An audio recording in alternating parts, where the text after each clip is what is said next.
Good morning, everyone. You're in for a treat. I am here at a very special facility, Honda's corporate office in Torrance. And they have a beautiful hall here with a ton of classic, unique vehicles.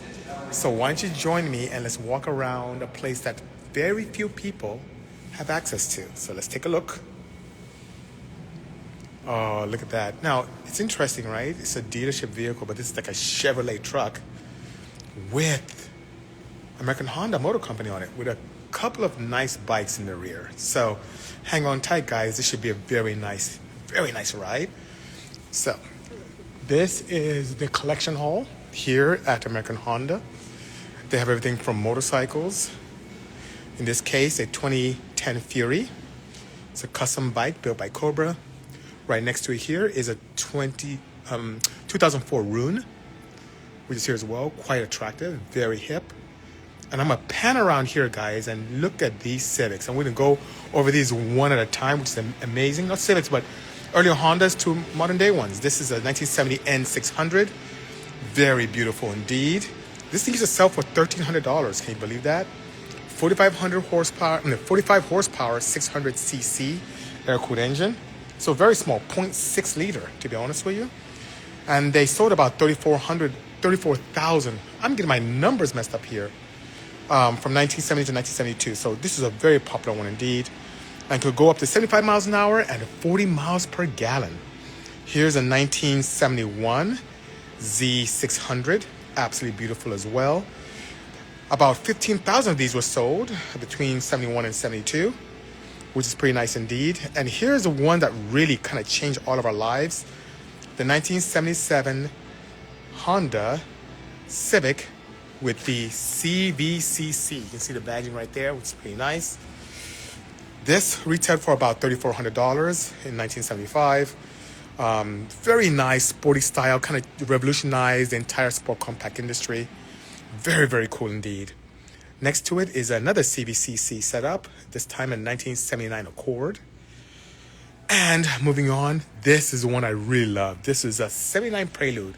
This thing is absolutely beautiful. Look how cool this is. Absolutely fantastic. Next to it is an 83 Accord.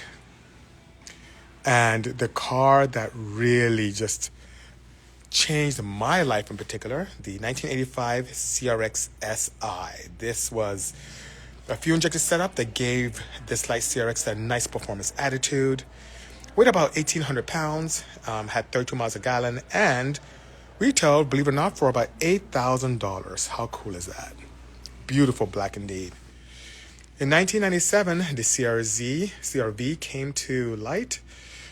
This had a nice cargo floor that doubles as a picnic table and a folding tray, really cool. And the only SUV at the time that utilized a four-wheel double wishbone suspension. So it gave a very nice small car comfort to what we can consider a mini SUV. Yep. This is the 2006 Insight.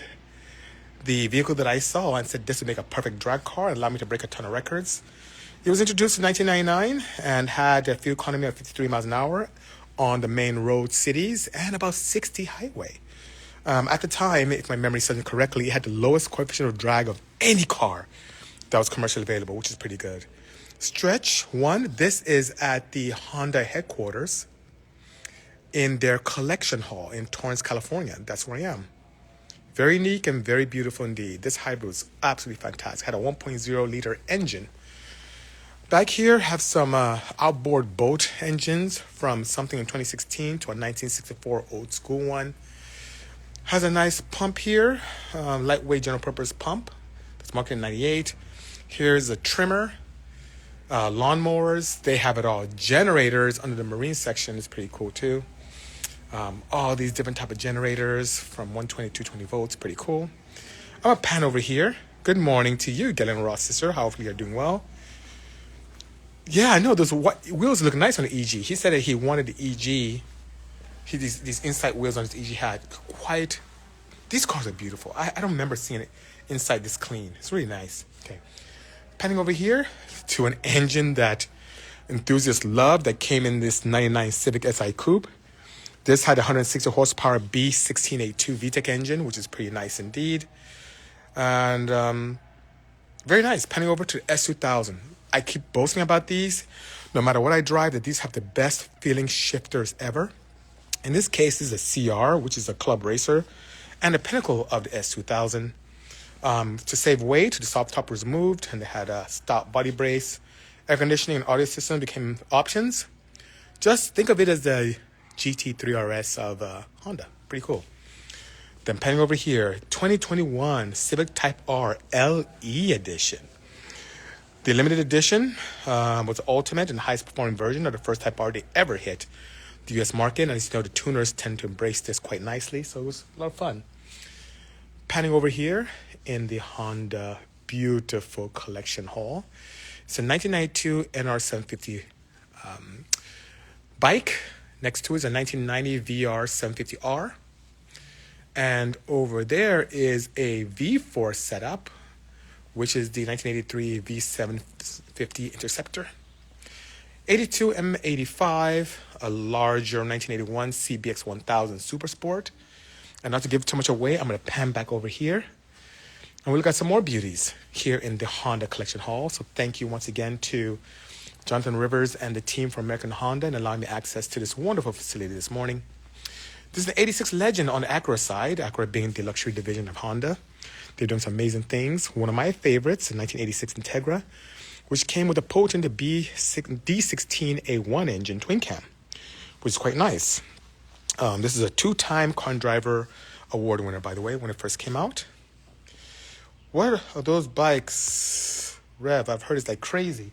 I don't know if I can, let me see if I can pan over and see what the RPMs are. Yeah, it shows about 12,500 on the tag. That's what it shows there, which is pretty cool. Okay, of course, this, known as the Ferrari killer back in the day, 1991 Honda Acura NSX, Acura's mid-engine marvel, and it was quite extraordinary when this first came out. It featured an all-aluminum monocoque body structure, and the A-pillar and low cowl here really provided amazing views of the road ahead. And it provided comfort and exotic look, which is still very modern by today's standards. Love it, love it, love it, love it. Okay, panning over here, that is an interesting model. Wow, I'm not familiar with this. It looks crazy. It's almost like a RSX and anyway, okay. Let me not get carried away here. 01 Type R. I saw this at a recent event with MotorTrend. It was pretty cool to see that live and direct and be able to sit inside of it. This had a racetrack calibrated suspension, which is amazing. 06 RSX Type S. Love these. Had a ton of these come into the shop for tuning. It involved from the favorite Integra. This was, I guess, a good combination of luxury and sportiness, especially with the 2.0 liter twin cam engine that gave 200 horsepower at as low as 7,400. I say low for us Honda guys, but high for some of the V8 guys. NSX Type S. Don't see these very often. This is a 2022 model year. It has a suspension bump to 600 horsepower, has some nice tuned adaptive suspension. Absolutely beautiful. And I love this car. This had a technology that other manufacturers would charge 7 figures for in a package that's beautiful and also relatively cost effective. Some more high performance opportunities here, everything from a 1970 CR750 to this beautiful 1992 IMSA GTP, I keep saying GTP Lights Racer. Above that, you guys remember Real Time Racing? Yep, that's their 97 Type R Racer. Look at this power plant. How cool is that? Guys, I am so honored and happy to be able to make it out here to this facility. Absolutely beautiful. This is a 1996 Honda Reynard 961-031. And this experienced some amazing IndyCar victories as far back as 1995. It's just absolutely fantastic. Up top is a Pikes Peak Civic. And you know what's funny about this? It's EV. This Civic wagon, as you can see from this silhouette here, was converted to battery electric power by a team of Honda engineers. And won its class at Pikes Peak at the hill climb as far back as 1994. So that was pretty cool. We have an EGX racing cart right there as well. We have a Lola from 1992. It's a T92/00. It's used for the first IndyCar development, courtesy of Honda. I love this thing. This thing is so dope. It's a 1974 Civic GT5 Racer. Look at that wide body and look at some of the details on this. Absolutely fantastic. It was raced and took 6 championships.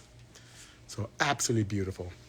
And down here again, some more power plant love. It's an Indy V8, courtesy of American Honda. And some trophies.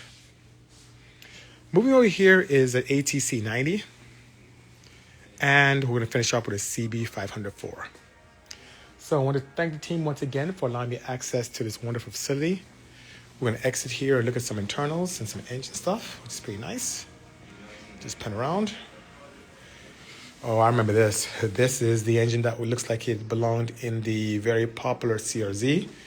With the integrated motor assist, has a gearbox, a petrol engine, and an electric motor generator assisting in the middle, which is pretty cool. And some more beauties back here, from carbureted to fuel injected, single cam to twin cam. Well, guys, hopefully you enjoyed this. I'll keep this up and more to come. Take care. Cheers.